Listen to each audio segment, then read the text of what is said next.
लोग आपकी खुशी पर नजर लगा देते हैं और आपके दुख में आपकी हंसी उड़ाने लगते हैं। आपकी खुशी से कोई खुश नहीं होता, लोगों को जलन होती है। इसीलिए कहा जाता है कि हर वक्त आंसू आंख में लाया ना करो, हर जख्म सबको दिखाया ना करो। यहां लोग हाथ में नमक लिए फिरते हैं, इसीलिए अपना हर दर्द सबको दिखाया ना करो। लोग तो बैठे ही हैं दुखी इंसान को और दुखी करने के लिए, और जो खुश है उसको तकलीफ पहुंचाने के लिए। अपने मन की हालत अपने तक ही रखो, सिर्फ उसे बताओ जो उसे समझने की समझ रखता हो। दोस्तों, इससे पहले कि हम 9वें वचन पर जाएं, आपसे विनती है कि अगर आपको इस वीडियो से कुछ भी सीखने को मिल रहा है तो इस वीडियो को लाइक कर दीजिए। अनमोल वचन यह है कि जीवन में जो कुछ भी होता है वह अंततः अच्छे के लिए होता है, चाहे वह वर्तमान हो, भविष्य हो या अतीत हो। हालांकि यह शिक्षा सुनने में सरल लगती है, लेकिन इसे समझना और स्वीकार करना बहुत कठिन होता है, खासकर जब जीवन में किसी प्रकार का दुख, कष्ट या अन्याय हमारे सामने आ खड़ा होता है। उस समय हमें पूरी दुनिया ही गलत और मतलबी लगने लगती है और यह विश्वास करना कठिन हो जाता है कि जो हो रहा है वह हमारे भले के लिए हो रहा है। जब जीवन में किसी अपने से हमें चोट पहुंचती है या हमारे साथ कुछ अनुचित होता है तो हमें लगता है कि हमारी दुनिया टूट गई है, परंतु सच यह है कि यही कष्ट हमें और भी अधिक मजबूत और लायक बनाते हैं। ये कठिनाइयां हमें जीवन के सत्य से रूबरू कराती हैं और हमें यह दिखाती हैं कि कौन हमारा सच्चा मित्र है और कौन नहीं। यह स्थिति उस बच्चे की तरह होती है जिसे उसकी मां कड़वी दवाई पिलाती है। बच्चे को वह दवाई बिल्कुल पसंद नहीं आती, लेकिन वह दवा ही उसकी बीमारी को खत्म करती है। ठीक वैसे ही जीवन के कठिन अनुभव हमें विकसित करते हैं, भले ही उस वक्त वह अनुभव कड़वा क्यों न लगे। वास्तव में हम उसी को सच मानकर जीते हैं जितना हमारी समझ है और जितना हमें दिखाया या बताया गया है। लेकिन सच्चाई तब तक पूरी तरह समझ में नहीं आती जब तक हम खुद उस दुख से नहीं गुजरते।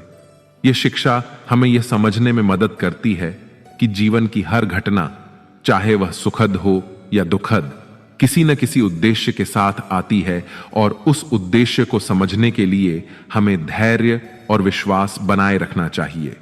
श्रीमद् भगवद गीता का 10वां अनमोल वचन यह है कि जो आपके साथ अधर्म करे, पाप करे, गलत करे, उसे दंड जरूर देना चाहिए। किसी के अत्याचार को सहन नहीं करना चाहिए। अगर आप उसे सहते हैं तो वह आपके साथ और गलत करता रहेगा। अगर आप उसे सहते हैं तो उसके पाप में आप भी भागीदार हो जाएंगे। महाभारत का युद्ध शुरू होने से पहले अर्जुन श्री कृष्ण से कहने लगे कि जिनसे मैं युद्ध करने जा रहा हूं, ये सब मेरे भाई हैं, मेरे गुरुजन हैं। मैं इनके सामने कैसे हथियार उठाऊं, इनको कैसे मारूं? तब भगवान श्री कृष्ण ने अर्जुन से कहा कि जिन्हें तुम अपना मान रहे हो वे सभी अधर्मी हैं, वे पाप के पक्ष में खड़े हैं, और अगर तुम इनका वध नहीं करोगे, इनसे युद्ध नहीं करोगे, तो समाज में और भी पाप बढ़ जाएंगे। क्योंकि जब कोई ऐसे पापियों को नहीं रोकता है तो ये और भी ज्यादा पाप करते हैं। ऐसे ही जब आपके साथ कोई गलत करता है, आपको चोट पहुंचाता है, दुख पहुंचाता है, और वही आप चुपचाप रहते हैं, तो उससे सामने वाले का मनोबल और बढ़ जाता है। वह आपको कमजोर समझने लगता है और आपके साथ गलत करने को वह अपना हक समझने लगता है। लेकिन जब आप उसके गलत व्यवहार को, उसके अधर्म को रोक लेते हैं, उसका विरोध करते हैं, तब वह अपनी सीमा में रहना सीख जाता है। और ये कलयुग है। अगर इस जमाने में आपको खुश रहना है तो आपको अपनी रक्षा खुद ही करनी होगी।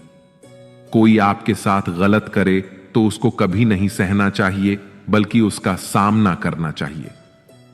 श्रीमद् भगवद गीता का 11वां अनमोल वचन यह है कि मनुष्य के जीवन में 3 मुख्य अवस्थाएं होती हैं: बचपन, जवानी और बुढ़ापा। इसके बाद शरीर समाप्त हो जाता है, लेकिन आत्मा अमर रहती है और पुनः जन्म लेती है।